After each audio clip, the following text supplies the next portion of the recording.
तो कहानी शुरू होती है 1956 में फ्रांस से। हम एक छोटे बच्चे को देखते हैं जो चर्च में आकर फादर की अक्सर कामों में मदद किया करता था। फादर बहुत ही पावरफुल थे। वो बच्चा आज के दिन अपना सारा काम खत्म करता है और वाइन शराब को रखने नीचे चैपल में जा रहा होता है। चैपल दरअसल एक छोटे गिरजाघर को कहते हैं, यानी कि छोटा चर्च। तभी उसे यहाँ पर कोई हलचल महसूस होती है और एक खौफनाक आवाज आती है। वो बच्चा बहुत ज्यादा डर गया था और जाकर फादर को बुलाता है। जब उधर फादर आते हैं तो उन्हें वहाँ पर होली वाटर यानी कि वो पानी जिससे भूतों आत्माओं को भगाया जा सकता था या फिर कोई भी बीमारी को दूर करने के लिए इस्तेमाल होता, वो वहाँ पर तेज उबल रहा था, जिसके बाद वो पानी भाप बनकर उड़ जाता है। उधर एक साया भी नजर आता है और फिर एक खौफनाक मंजर आंखों के सामने था। ये साया किसी और का नहीं बल्कि डीमन नन का था, जो उस फादर को हवा में उड़ाकर आग लगाकर मार देती है। चर्च के ऊपर वाले हिस्से में वो डीमन नन दिखाई जाती है। उधर ही हम एक आदमी को बैग ले जाता देखते हैं।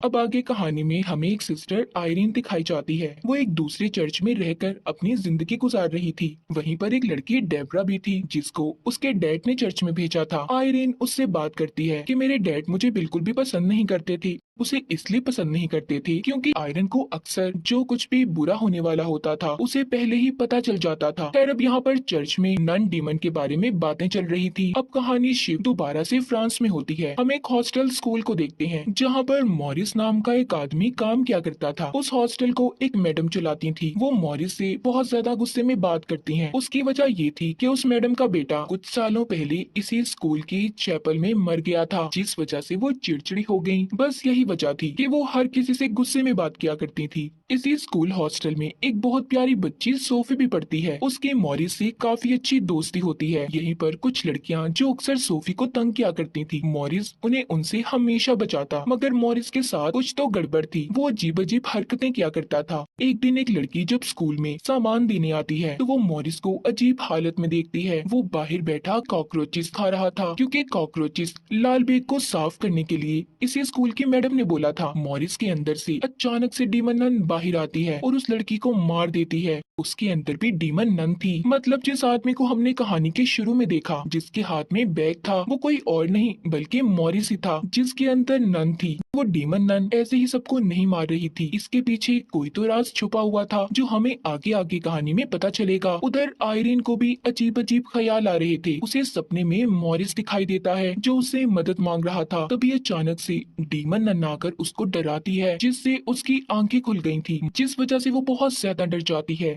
एक दिन वही लड़कियां जो सोफी को तंग किया करती थी उसे चैपल में लेकर जाती हैं जहाँ पर मैडम ने सबका जाना बंद किया था। वहीं पर खिड़की पर एक बकरी बनी हुई थी। वो उसके साथ गेम खेलती हैं। कहती हैं जाओ जाकर तुम्हें उस बकरी की आंखों में टॉर्च जलाकर देखना है। वो आंखें डीमन की हैं। अगर तुमने जरा भी ध्यान हटाया तो डीमन आकर तुम्हें मार देगा। जब सोफी उसी को देख रही थी तो तंग करने वाली लड़कियां चालाकी से वहाँ से चली जाती हैं। सोफी अब बिल्कुल अकेली थी। तभी अचानक से उधर हलचल होने लगती है। उधर सोफी को डीमन नन नजर आई थी जिससे वो डर जाती है। खैर तभी मॉरिस वहाँ पर आकर उसे बचाता है। दूसरी तरफ हमें सिस्टर आयरिन को दिखाया जाता है जिसको फादर अपने पास बुलाकर कहते हैं कि मुख्तलिफ शहरों में फिर से प्रीस्ट और नन मारे जा रहे हैं। वो बताते हैं कि फ्रांस में एक फादर को जलाकर मार दिया गया। ये उसी फादर की बात कर रहे थे जो हमने कहानी के शुरू में देखा था। वो कहते हैं डीमन नन दोबारा आ गई है। वो मरी नहीं, जिसका तुमने पहले भी मुकाबला किया था तुम दोबारा से उसे हरा सकती हो। आयरन कहती है नहीं, अब मैं ऐसा कुछ नहीं कर सकती। वो कहते हैं नहीं, अब तुम्हें ये सब देखना होगा क्योंकि दुनिया और इंसानियत की बात है। तुम्हें ही इस केस की जांच करनी होगी। सारी बातें सुनकर सिस्टर आयरिन अपने डर पर काबू पाती है और चल देती है। इस केस को हल करने के लिए आयरिन फ्रांस के लिए निकल जाती है जहाँ पर फादर को जलाकर मारा गया था। तभी चुपके से उसके साथ डेब्रा भी ट्रेन में आकर बैठ जाती है। आयरिन जब ये देखती है तो कहती है तुम्हें ऐसा नहीं आना चाहिए था। अगर ऐसे चर्च में पता चल गया तुम बिना बताए ऐसे मेरे साथ आ रही हो तो चर्च वाले तुम्हें निकाल देंगे। डेब्रा कहती है ऐसा कुछ नहीं होता, तुम जानती हो मेरी मॉम भी जलकर मरी थी। मुझे कोई भी मिरेकल्स मोजिज़े होते हुए नजर नहीं आए। ये सारी बातें सुनकर आयरिन कहती है कि जब यकीन होता है तो बड़े बड़े मोजिज़े होते हैं। खैर ये दोनों फ्रांस पहुंच जाती हैं। चर्च में पहुंचते ही आयरिन को दोबारा से उसी बच्चे का ख्याल आता है जिस बच्चे को हमने कहानी के शुरू में फादर के साथ देखा था। अब वो उसे वहाँ पर खेलता हुआ नजर आता है। जब आयरिन उस दिन के हादसे के बारे में उस बच्चे से पूछती है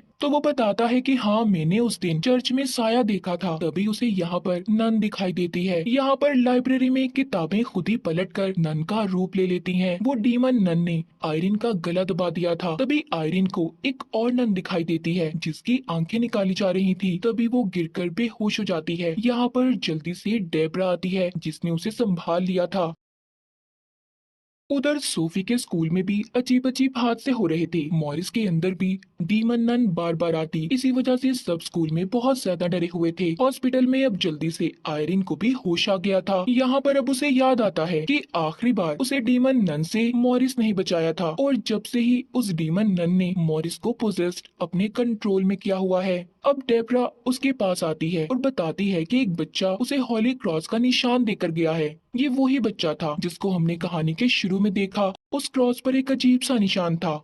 जितने भी लोग मरे थे, ये निशान उन सबके होली क्रॉस पर भी बना हुआ था। लाइब्रेरी में जाकर उन्हें पता चलता है कि ये निशान एक खानदानी निशान है जो कि एक बहुत बड़े प्रीस्ट सेंट लुइस के खानदान से जुड़ा हुआ है। और जिस नन प्रीस्ट को आयरिन ने अपने ख्याल में देखा था, जिनकी आंखें निकाली जा रही थी, वो सेंट लुइस की ही आंखें थी, जो कि एक बहुत ही ताकतवर चीज है जिसको कहीं पर छुपाया गया है। आयरिन को पता चलता है कि ये सभी लोग सेंट लुइस के खानदान से हैं जो मर चुके हैं। उस डीमन नन का खास मकसद था, वो सभी सेंट लुइस के खानदान वालों को मारकर उनकी आंखों तक पहुंचना चाहती थी। वो उन आंखों को इसलिए चाहती थी कि उससे उसकी गई हुई सारी पावर्स ताकतें वापिस आ जाएं। यहीं पर लाइब्रेरियन आयरीन को ये भी बताता है कि वो डीमन नन पहले एक फरिश्ता हुआ करता था जिसे गॉड ने निकाल दिया और उसकी सारी ताकतों को छीन लिया। उस जगह का पता भी बताता है जहाँ पर जाकर सारी चीजों के बारे में उन्हें जानकारी मिल सकती है। वो बताता है वो आंखें यहाँ से कुछ दूर एक खाली चैपल में दफन की गई हैं, जहाँ पर पहले वाइन शराब की भी एक फैक्ट्री हुआ करती थी, मगर बाद में उस जगह पर एक हॉस्टल स्कूल बना दिया गया।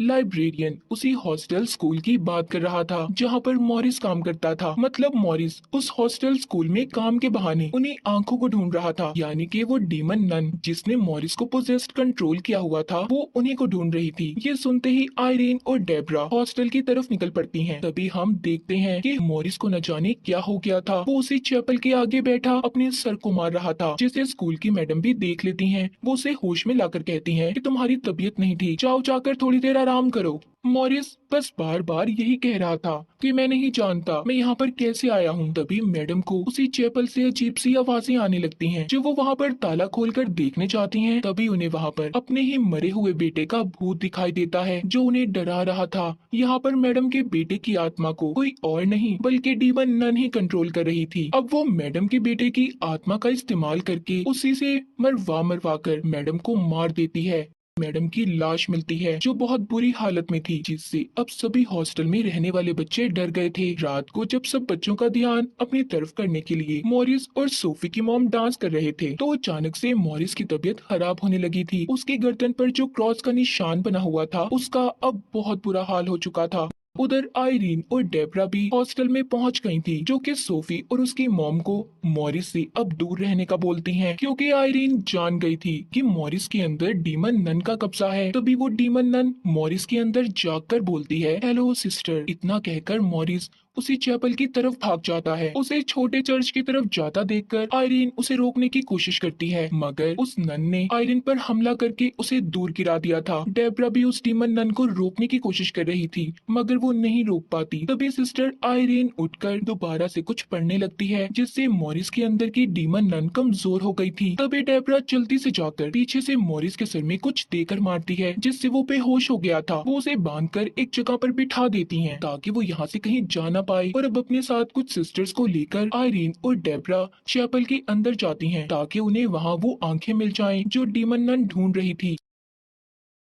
सोफी भी उस छोटे चर्च में उनके साथ जाती है। वो उन्हें वो खिड़की भी दिखाती है जिस पर बकरी बनी हुई थी। वो कहती है कि क्या पता सेंट लुइस के खानदान वालों ने इसे बनाया हो ताकि अगला कोई भी उनसे जुड़ा हुआ या उनके खानदान से यहाँ पर आए तो उसे वो आंखें मिल जाएं। वो बताती है कि अगर इस बकरी की आंखों पर सूरज की रोशनी पड़ती है तो ये चमकती हैं। अब ये देखने के लिए डेब्रा हाथ में पकड़ी टॉर्च को जब उसके ऊपर मारती है तो उस बकरी की आंखों से लेजर रोशनी निकलती है जो इन्हें रास्ता बता जाती है कि आंखें कहाँ पर दफन है। अब ये उसे निकाल लेती हैं जो एक बक्से में बंद थी। तभी मॉरिस भी जाग गया था। बाहर सभी बच्चों को डीमन नन अपने असली रूप में आकर डराने लगती है। डेब्रा उधर जाकर उन बच्चों को बचाती है। ये भागकर सभी एक कमरे में चले गए थे जहाँ पर उसी मैडम का भूत इनको डराता है जिसको चैपल में डीमन नन ने मारा था। उधर सोफी के साथ आयरीन भी थी। उधर पोजेस्ड मॉरिस भी आ गया था जो सिस्टर आयरीन से वो खास आंखें छीनने की कोशिश करता है, मगर उन्हें सोफी लेकर भाग जाती है जो कि एक बक्से में बंद थी। सोफी जैसे तैसे करके उससे बचकर भाग रही थी। वो ऊपर पहुंच जाती है जहाँ पर एक साइड से बिल्डिंग भी टूटने वाली थी। ये सब कुछ उन्हीं आंखों की ताकत की वजह से हो रहा था। तभी उनमें से एक तेज पीले रंग की रोशनी बाहर आती है जिसके करीब अब डीमन नन भी नहीं आ सकती थी। मगर फिर भी मॉरिस यानी कि उसके अंदर डीमन नन सोफी के पास जाने वाली थी। तभी उधर आयरीन आ जाती है जो उसे वो लेकर दरमियान में रख देती है जिससे बहुत ही ताकतवर रोशनी बाहर आती है और उस वजह से मॉरिस अब तड़पने लगा था। सबको ऐसा लगता है कि वो मर गया। ये देखकर सोफी बहुत दुखी होती है क्योंकि मॉरिस उसका बहुत अच्छा दोस्त था। अब जब उसे चेक करने आयरीन उसके पास जाती है मगर वो जिंदा था। ये सिर्फ डीमन नन की एक चाल थी इन्हें फंसाने की। अब वो डीमन नन जल्दी से वो आंखें उठा लेती है। सारी ताकत उसे दोबारा मिल गई थी। वो दोबारा से अब अपने असली रूप में आ गई थी। वो आंखें अब उसकी आंखों में थी। फिर वो हॉस्टल में एक बच्ची को पकड़कर जो हमेशा सोफी को तंग किया करती थी उसके मुंह के अंदर वो नन अपने नाखून गड़ा देती है। वो डीमन नन इतनी ताकतवर हो गई थी कि वो आयरीन को उसी तरह हवा में उठाकर मारने वाली थी जैसे उसने कहानी के शुरू में फादर को मारा था। तभी यहाँ पर आयरीन को अपनी मॉम नजर आती हैं। उनकी आंखें भी चमक रही थी, मतलब कि आयरीन भी